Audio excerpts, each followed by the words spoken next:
Olá, estudante do sexto ano. Nesse vídeo, nós vamos falar sobre o conjunto dos números naturais. O conjunto dos números naturais ele é constituído por aqueles números relacionados aos processos de contagem, né?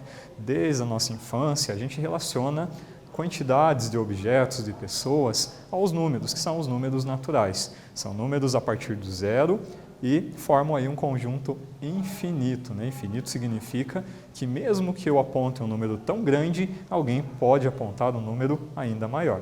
E o que nós temos no conjunto dos números naturais? Nós temos a ideia de antecessor, sucessor, que é algo muito importante, né? O sucessor é aquele que sucede, que vem depois, e o antecessor é aquele que vem antes. E tudo isso tem o que, né? Qual a relação que isso tem a ver com a matemática? É que no dia a dia a gente trabalha com a ordenação, a classificação, o ranqueamento e acaba fazendo esse comparativo, quem é maior, quem é menor, quem está antes e quem está depois. Notem aí, na lista de chamada da sua turma, você está elencado a um número, né? Está relacionado ao número da chamada. Por isso, né, vale a pena, é muito importante a gente saber todos esses conceitos. Então, esses conceitos são importantes, né, para a gente fazer a comparação de números naquela questão de quem é maior, quem é menor. E ainda, né, sobre os números naturais, o que é importante, né, a gente sempre saber que eles não são negativos, que eles são números inteiros, ou seja, não tem vírgula. Tá? São aqueles números que a gente utiliza no dia a dia para todo o processo de contagem.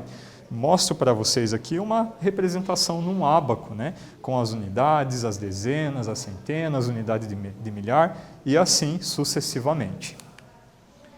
E se fosse solicitado para colocar os números em ordem crescente, como você faria? Crescente significa a ordem do menor para o maior. Sempre um número e depois os seus sucessores, sempre nessa ordem.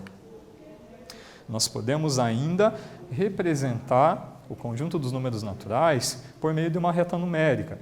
Nesse caso, né, eu estou representando aqui a reta numérica em ordem crescente, né? Ela vai aqui do 0 até o 10, cresce do menor para o maior. Ainda podemos observar aqui, com esse exemplo, a utilização do símbolo de maior ou menor. Lembra da boquinha do jacaré, né, que a sua professora lá no ensino fundamental 1, né, ensinou, colocou dessa maneira para você ter um raciocínio mais rápido, mais apurado, né? A boquinha do jacaré fica aberta, onde o número é maior, né?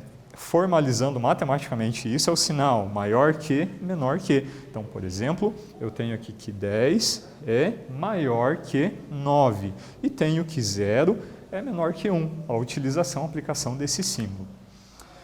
Sobre a ideia do antecessor e o sucessor, a gente já sabe que antecessor é o que vem antes, sucessor é o que vem depois, mas matematicamente falando isso, o que significa?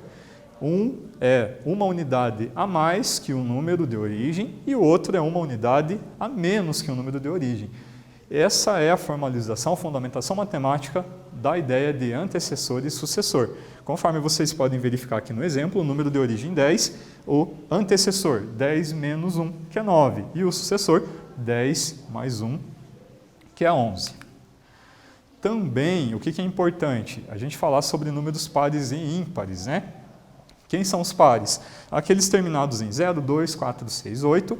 E quem são os ímpares? Aqueles terminados em 1, 3, 5, 7 e 9. Mas não basta saber só isso, né? O que é importante? É importante lembrar que os números pares são divisíveis por 2. É aquele que, quando eu divido por 2, ele vai dar um resultado exato, vai dar dois pares exatamente iguais, né? Os pares são iguais. Então, são informações importantes referente, né, ao conjunto dos números naturais. Muito importante que vocês saibam de todos esses conceitos. Então, nesse vídeo, falamos sobre o conjunto dos números naturais, algumas informações referentes a esse conjunto. Espero que vocês tenham gostado. Até breve.